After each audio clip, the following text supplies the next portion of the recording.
Desvio rápido e no vídeo de hoje a gente vai falar aqui da Vale, uma das maiores altas do Ibovespa durante os últimos meses, só que olhando para todo o histórico da companhia, essa alta ela é ainda maior. A Vale já retornou, ela já gerou de valor para quem é sócio quase 36.000%, e isso significa em números que quem investiu na companhia apenas R$ 1.000 lá atrás, não se desfez e reinvestiu todos esses proventos, essa pessoa ela tem hoje quase R$ 360.000. É uma multiplicação muito forte e no vídeo de hoje a gente vai fazer aquele vídeo raiz, olhar para número, fazer análise fundamentalista, calcular preço teto, preço justo e entender na segunda parte do vídeo o que é mais importante, se faz sentido continuar investindo nas ações da mineradora. Bom, então direto ao ponto, hoje foi mais um dia de alta para as ações da empresa. A Vale alcançou quase R$ 87 na cotação e por isso ela já recuperou todas as perdas que ela teve no último ano, no acumulado dos últimos 5 anos,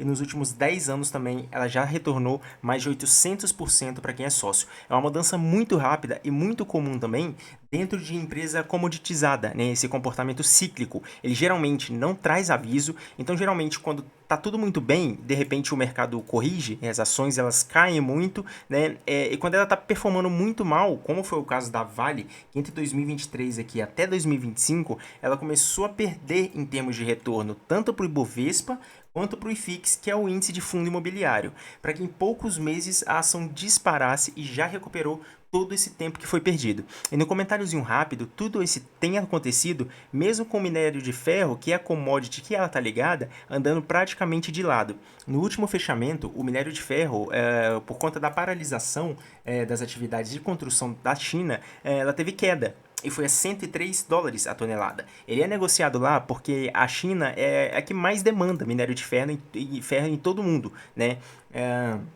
e por conta disso, a Vale ela tem uma dependência da compra desse mercado. Praticamente aqui, ó, metade de tudo aquilo que a Vale produz é destinado ao mercado chinês. Então, se a Vale subiu tanto e o minério de ferro ele não acompanhou, o mercado ele começa a ter alguma dúvida sobre qual que é o real motivo de toda essa alta da empresa. E é o capital estrangeiro que está puxando essa disparada toda. A Vale ela foi o principal destino, desse investimento que veio lá de fora, seja direto ou por via de ETF, enfim. A Vale seguida da Petrobras e de alguns bancos, por causa do tamanho em si, da alta liquidez, eles foram o principal destino desse capital lá de fora. E aí começa a ter um descolamento, olhando para a cotação da empresa e para o minério de ferro. Enquanto ele anda de lado aqui, ó, dá para ver nessa linha cinza, a Vale ela subiu 70% nos últimos meses, E isso trouxe aí um descasamento da performance da cotação, que aqui nessa linha marrom aqui, ó, mostra como ela está performando muito bem contra o resultado da companhia aqui nessa linha verde, ele permanece de lado. A tendência é que o resultado ele venha melhor nesse trimestre, mas ainda assim não com a alta tão forte, como aconteceu aí com a cotação. Aqui eu trouxe um comparativo sobre o desempenho das ações da Vale com e sem dividendos. Então, essa conversa recente de máxima histórica da empresa, ela é com valor ajustado, porque o valor nominal que não leva em conta o ajuste por conta do dividendo, a máxima da companhia é de quase R$ 120. E mesmo com essa alta aqui recente, ela ainda está bem distante disso, tá? Dessa maneira aqui, a Vale já retornou quase 6.000%, o que ainda assim é um retorno muito acima de grande parte das empresas da Bolsa. Daí, olhando aqui, ó, de maneira ajustada, esse retorno ele passa aqui para quase 36.000%. E ela está hoje aqui no maior patamar histórico. Então dá para perceber o efeito, principalmente aqui no mercado brasileiro, que o pagamento de dividendo e JCP ele tem em cima do retorno total ao acionista. Então, ontem a Vale ela divulgou o seu relatório operacional, e isso aqui eu sempre costumo falar que o investidor ele precisa acompanhar de perto, porque o relatório operacional que vem antes do desempenho financeiro, ele é algo bem próximo, ele é bem fiel daquilo que a gente vai encontrar no balanço da companhia, e mais uma vez foi um resultado positivo. O resultado operacional, não só no caso dela, mas na Petrobras e algumas outras empresas comoditizadas, ele é sempre dividido em 3 pontos principais. O primeiro é aquilo que a empresa conseguiu produzir, então é um relatório de produção. Depois é aquilo que ela vendeu, quanto aquilo que ela produziu, que ela conseguiu escoar para o mercado, o resultado de venda. E o terceiro é o preço realizado. Aqui é o preço praticado durante o trimestre da empresa, e com esses três números juntos aqui, o mercado já consegue prever o quanto a empresa deve lucrar. Então, em termos aqui de produção, foi um resultado muito positivo, acima de 90 mil toneladas, ficou acima na comparação anual, e no acumulado aqui de 2025, a Vale bateu mais um recorde. Ela já produziu 336 mil toneladas, que no mesmo período aí do ano passado, ela tinha produzido aí do 327 mil. Aqui na parte de Pelotas, ela entregou menos. Isso aqui tem sido resultado comum durante os últimos balanços.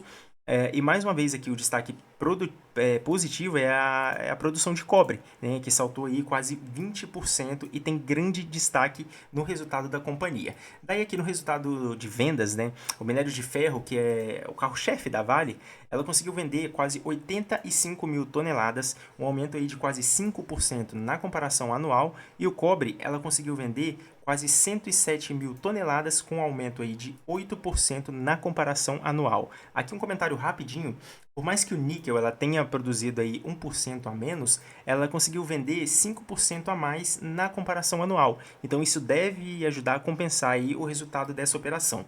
Daí, em termos de preço, aquilo que ela praticou no último trimestre, a parte de finos foi 95 dólares a tonelada, quase 3% aí superior na comparação anual. A parte de Pelotas, ela caiu 8%, né? Então lembra que ela produziu menos, ela vendeu menos, e o preço praticado aí, ele também foi menor. Então, o resultado dessa linha, ele deve ser prejudicado, e mais uma vez aí o investidor ele pode ver aquilo que a gente já conversa há um tempo atrás aí, no caso dela, tá? Essa parte aqui de metais de transição, né, já é realidade. Quem investe na Vale hoje, caso você seja sócio dela, né, você precisa enxergar a empresa não só como uma mineradora de ferro, mas como uma empresa que minera cobre, minera níquel, outros metais preciosos também, e isso já corresponde a grande parte do lucro. Não se engane acreditando que isso aqui é apenas algo do momento, porque a geração de caixa, ou EBITDA, no terceiro trimestre, ela já foi maior dessa linha somada do que da parte de minério e Pelotas, tá? Então, o preço praticado aqui ele foi 20% superior nessa linha de cobre, que é a área de maior potencial que a Vale tem hoje, né? Então, o ano passado aí, por exemplo, a Vale conseguiu produzir muito mais, e além de produzir mais, ela conseguiu vender por um preço muito melhor no mercado. O preço médio aqui ele foi de 11 mil dólares. Então, olha só aqui rapidinho, que interessante. Quando o preço é muito alto, nessa questão do cobre, que foi 1.100 dólares a mais do que em 2024. Isso aqui foi impulsionado pela alta da commodity. O preço lá na LME, que é a Bolsa de Metal de Londres, ela subiu muito no último ano.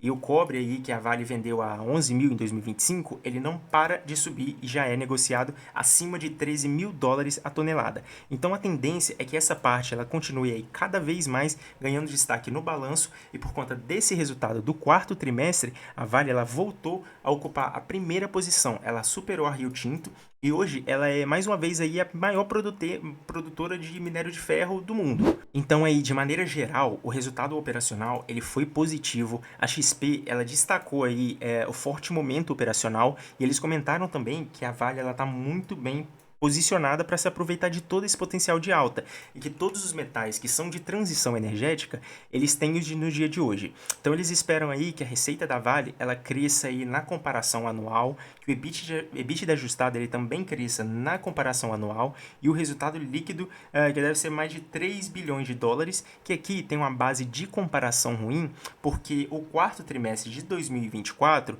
ele foi um prejuízo aí de quase 700 milhões de dólares. Só que olhando na comparação trimestral, o resultado ele salta 15%, e dá para perceber como a Vale operacionalmente, olhando para o lado de dentro aqui agora da companhia, ela tem sim melhorado nos últimos trimestres.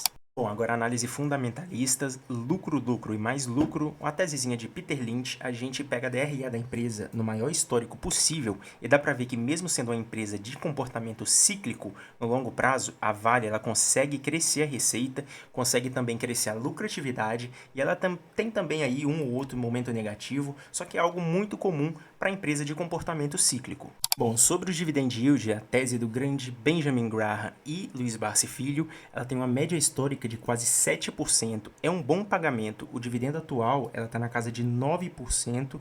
O único ponto de atenção é toda essa volatilidade de pagamento. Ora, ela paga 0,6% e aí, de repente, num ciclo muito positivo, ela paga 20% para o sócio. Então, quem compra ela pensando em dividendos precisa ter outras empresas que vão atuar, elas vão compensar todo esse ciclo negativo aqui, que apesar de ser uma ótima pagadora, a previsibilidade no pagamento de dividendo é comprometida em empresa cíclica, querendo ou não. Bom, dívida líquida versus EBITDA, tese essa de Peter Lynch. Aqui essa questão da dívida é um ponto que o sócio não precisa se preocupar no caso da Vale. A média histórica dela é de 0,6 e o valor atual aí ele está em 0,79. Aqui pode até parecer que o cenário ele tem piorado muito, só que vale lembrar que a alavancagem é uma relação entre a dívida líquida e o EBITDA, que é a geração de caixa.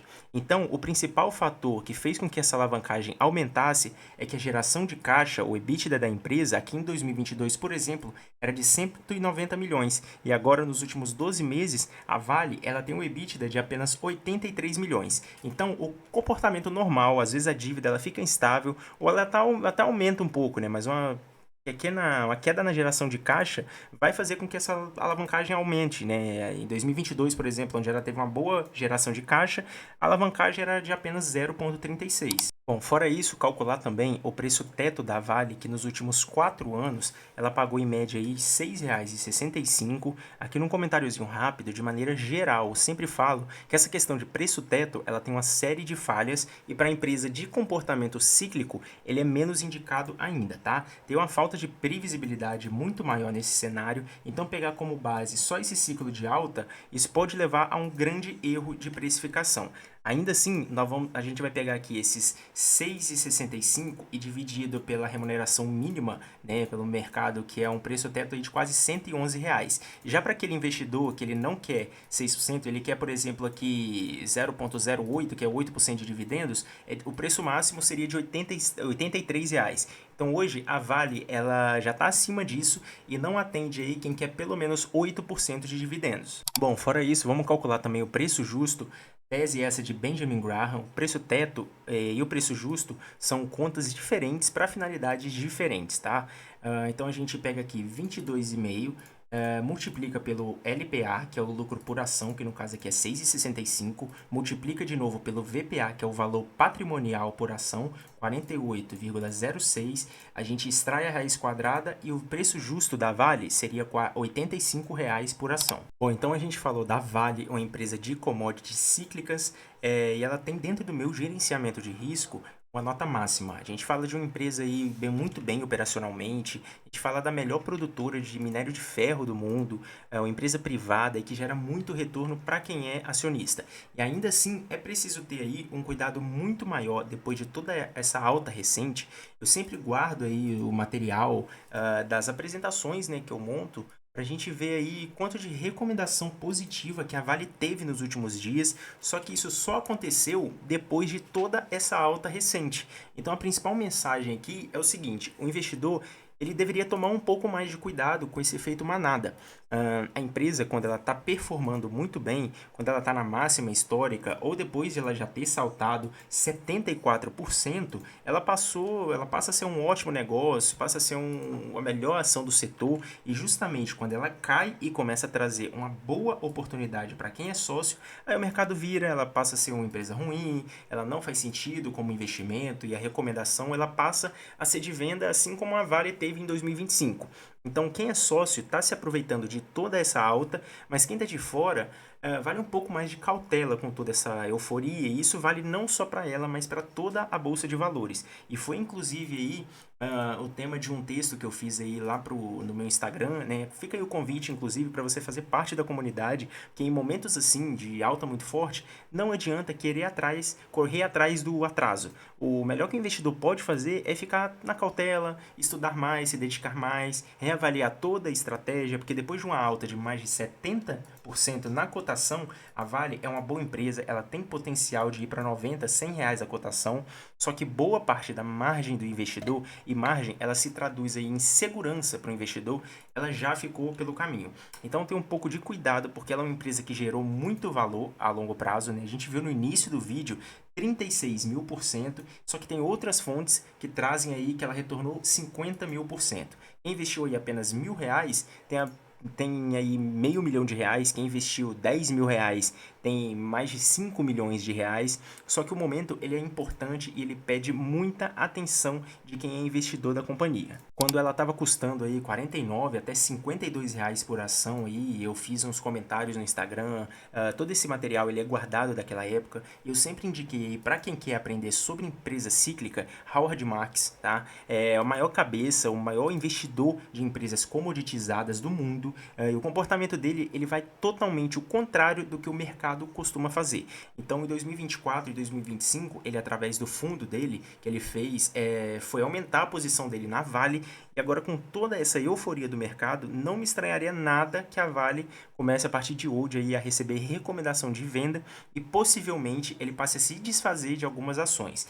Então, esse foi o vídeo de hoje. A gente falou aí da Vale, um estudo muito completo em cima da empresa. Deixa no comentário se vocês gostaram ou não, se são sócios ou se pretendem ser sócios da Vale. Para você que ainda não faz parte aí da nossa comunidade, considere fazer parte dela para estudar, se dedicar um pouco mais aí nesse ano de 2026, tá? E para você aí que ainda não seguiu o canal, se inscreva, curta o vídeo para dar ajudando a gente e a gente se vê no próximo vídeo e até mais.